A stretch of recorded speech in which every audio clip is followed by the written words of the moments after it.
नमो भगवते वासुदेवाय। कार्तिक मास के अधिनायक श्री विष्णुदेव हमारे सभी श्रद्धालु श्रोताओं का कल्याण करें, उन्हें उत्तम धन संपत्ति तथा स्वास्थ्य दें, परम सुख दें। एक बार भगवान श्री कृष्ण सत्यभामा जी के साथ वार्तालाप कर रहे थे। उन्होंने बहुत सारे विषयों पर चर्चा की। वार्ता के ही मध्य में सत्यभामा ने कहा, देव देवेश्वर, तिथियों में एकादशी और महीनों में कार्तिक मास आपको विशेष प्रिय क्यों है? यह कारण बताइए। भगवान श्री कृष्ण बोले, सत्यभामा, तुमने बहुत अच्छी बात पूछी है, एकाग्रचित्त होकर सुनो। प्रिय, पूर्व काल में राजा पृथु ने भी देवर्षि नारद से ऐसा ही प्रश्न किया था। उस समय सर्वज्ञ मुनि ने उन्हें कार्तिक मास की श्रेष्ठता का कारण बताया था। पूर्व काल में शंख नामक एक असुर था, जो त्रिलोकी का नाश करने में समर्थ तथा महान बल एवं पराक्रम से युक्त था। वह समुद्र का पुत्र था। उस महान असुर ने समस्त देवताओं को परास्त करके स्वर्ग से बाहर निकाल दिया और इंद्र आदि लोकपालों के अधिकार छीन लिए। देवता मेरुगिरी की दुर्गम कंदराओं में छिपकर रहने लगे, शत्रु के अधीन नहीं हुए। तब दैत्य ने सोचा, देवता वेद मंत्रों के बल से प्रबल प्रतीत होते हैं, यह बात मेरे समझ में आ गई है, अतः मैं वेदों का ही अध्ययन करूंगा। इससे समस्त देवता निर्बल हो जाएंगे। ऐसा निश्चय करके वह वेदों को हरकर ले आया। इधर ब्रह्मा जी पूजा की सामग्री लेकर देवताओं के साथ बैकुंठ लोक में जा भगवान विष्णु की शरण में गए। उन्होंने भगवान को जगाने के लिए गीत गाया, बाजे बजाए। तब भगवान विष्णु उनकी भक्ति से संतुष्ट हो जाग उठे। देवताओं ने उनका दर्शन किया। वे सहस्त्रों सूर्यों के समान कांतिमान दिखाई देते थे। उस समय षोडशोपचार से भगवान की पूजा करके देवता उनके चरणों में पड़ गए। तब भगवान लक्ष्मीपति ने उनसे इस प्रकार कहा। श्री विष्णु बोले, देवताओं, तुम्हारे गीत वाद्य आदि मंगलमय कार्यों से संतुष्ट हो मैं वर देने को उद्यत हो। तुम्हारी सभी मनोवांछित कामनाओं को पूर्ण करूंगा। कार्तिक के शुक्ल पक्ष में प्रबोधिनी एकादशी के दिन जब एक पहर रात बाकी रहे, उस समय गीत वाद्य आदि मंगलमय विधानों के द्वारा जो लोग तुम्हारे ही समान मेरी आराधना करेंगे, वे मुझे प्रसन्न करने के कारण मेरे समीप आ जाएंगे। शंखासुर के द्वारा हरे गए संपूर्ण वेद जल में स्थित है। मैं सागर पुत्र शंख का वध करके उन्हें ले आऊंगा। आज से लेकर सदा ही प्रतिवर्ष कार्तिक मास में मंत्र, बीज और यज्ञों से युक्त वेद जल में विश्राम करेंगे। आज से मैं भी इन महीने में जल के भीतर निवास करूंगा। तुम लोग भी मुनीश्वरों को साथ लेकर मेरे साथ आओ। इस समय जो श्रेष्ठ द्विज प्रातःकाल स्नान करते हैं, वे नित्य ही और निश्चय ही संपूर्ण यज्ञों का अभृत स्नान कर चुके हैं। जिन्होंने जीवन भर शास्त्रोक्त विधि से कार्तिक के उत्तम व्रत का पालन किया हो, वे तुम लोगों के भी माननीय हों। तुमने एकादशी को मुझे जगाया है, इसलिए यह तिथि मेरे लिए अत्यंत प्रीतिदायिनी और माननीय होगी। कार्तिक मास और एकादशी तिथि, इन दो व्रतों का यदि मनुष्य अनुष्ठान करे तो मेरे सानिध्य की प्राप्ति करने वाले हैं। इनके समान दूसरा कोई साधन नहीं है। नारद जी कहते हैं, यह कहकर भगवान विष्णु मछली के समान रूप धारण करके आकाश से विंध्य पर्वत निवासी कश्यप मुनि की अंजलि में जा गिरे। मुनि ने करुणावश उस मत्स्य को अपने कमंडलू में रख लिया, किंतु वह उसमें अट न सका। तब उन्होंने उसे कुएं में ले जाकर डाल दिया। जब उसमें भी वह न आ सका, तब मुनि ने उसे तालाब में पहुंचा दिया, किंतु वहां भी वही दशा हुई। इस प्रकार उसे अनेक स्थानों में रखते हुए अंतोतगत्वा उन्होंने समुद्र में डाल दिया। वहां भी बढ़कर वह विशालकाय हो गया।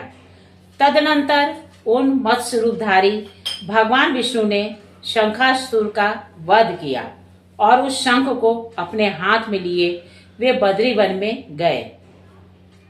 वहां संपूर्ण ऋषियों को बुलाकर भगवान ने इस प्रकार आदेश किया।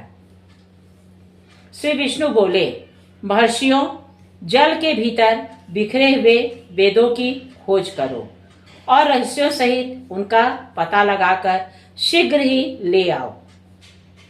तब तक मैं देवताओं के साथ प्रयाग में ठहरता हूँ। तब तेज और बल से संपन्न समस्त मुनियों ने यज्ञ और बीज सहित वेद मंत्रों का उद्धार किया। जिस वेद के जितने मंत्र को जिस ऋषि ने उपलब्ध किया, वही उतने भाग का तब से ऋषि माना जाने लगा। तदनंतर सब मुनि एकत्रित होकर प्रयाग में गए तथा ब्रह्मा जी सहित भगवान विष्णु को उन्होंने प्राप्त किए हुए वेद अर्पण कर दिए। यज्ञ सहित वेदों को पाकर ब्रह्मा जी को बड़ा हर्ष हुआ तथा उन्होंने देवताओं और ऋषियों के साथ प्रयाग में अश्वमेध यज्ञ किया। यज्ञ की समाप्ति होने पर देवता, गंधर्व, यक्ष, किन्नर तथा गुह्यकों ने पृथ्वी पर साष्टांग प्रणाम करके यह प्रार्थना की। देवता बोले, देवादिदेव जगन्नाथ प्रभु, हमारा निवेदन सुनिए।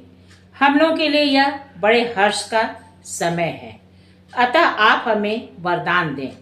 रमापते, इस स्थान पर ब्रह्मा जी को खोए हुए वेदों की प्राप्ति हुई है तथा आपकी कृपा से हमें भी यज्ञ भाग उपलब्ध हुआ है। अतः यह स्थान पृथ्वी पर सबसे अधिक श्रेष्ठ और पुण्यवर्धक हो। इतना ही नहीं, आपके प्रसाद से यह भोग और मोक्ष का भी दाता हो। साथ ही यह समय भी महान पुण्यदायक और ब्रह्म हत्यारे आदि की भी शुद्धि करने वाला हो। इसमें दिया हुआ सब कुछ अक्षय हो, यही वर हमें दीजिए। भगवान विष्णु ने कहा, देवताओं, तुमने जो कुछ कहा है उसमें मेरी भी सम्मति है, अतः तुम्हारी इच्छा पूर्ण हो। यह स्थान आज से ब्रह्म क्षेत्र नाम धारण करे।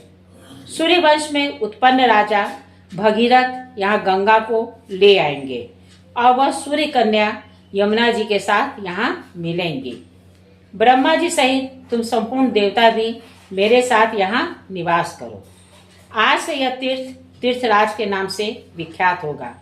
यहाँ किए हुए दान, व्रत, तप, होम, जप और पूजा आदि कर्म अक्षय फल के दाता और सदा मेरी समीपता की प्राप्ति कराने वाले हो। 7 जन्मों में किए हुए ब्रह्म हत्या आदि पाप भी इस तीर्थ का दर्शन करने से तत्काल नष्ट हो जाए। जो धीर पुरुष इस तीर्थ में मेरे समीप मृत्यु को प्राप्त होंगे, वे मुझ में ही प्रवेश कर जाएंगे। उनका पुनर्जन्म नहीं होगा। जो यहाँ मेरे आगे पितरों के उद्देश्य से श्राद्ध करेंगे, उनके समस्त पितर मेरे लोक में चले जाएंगे। यह काल भी मनुष्यों के लिए महान, पुण्यमय तथा उत्तम फल प्रदान करने वाला होगा। सूर्य के मकर राशि पर स्थित रहते हुए जो लोग यहाँ प्रातःकाल स्नान करेंगे, उनके लिए यह स्थान पाप नाशक होगा। मकर राशि पर सूर्य के रहते समय माघ में प्रातः स्नान करने वाले मनुष्यों के दर्शन मात्र से सारे पाप उसी प्रकार भाग जाते हैं जैसे सूर्योदय से अंधकार। माघ में जब सूर्य मकर राशि पर स्थित हो, उस समय यहाँ प्रातः स्नान करने पर मैं मनुष्यों को क्रमशः सालोक्य, सामीप्य और सारूप्य तीनों प्रकार की मुक्ति दूंगा। मुनीश्वरों, तुम सब लोग मेरी बात सुनो। यद्यपि मैं सर्वत्र व्यापक हूँ, तो भी बद्री वन में मैं सदा विशेष रूप से निवास करता हूँ। अन्यत्र 10 वर्षों तक तपस्या करने से जिस फल की प्राप्ति होती है, वही वहाँ एक दिन की तपस्या से तुम लोग प्राप्त कर सकते हो।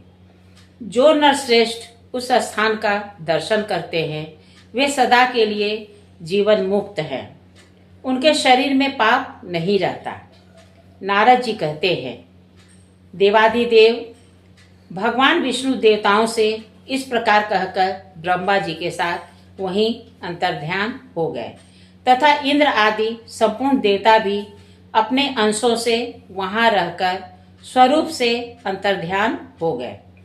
जो शुद्ध चित्त वाला श्रेष्ठ पुरुष इस कथा को सुनता या सुनाता है, वह तीर्थराज प्रयाग और बद्रीवन की यात्रा करने का फल प्राप्त कर लेता है।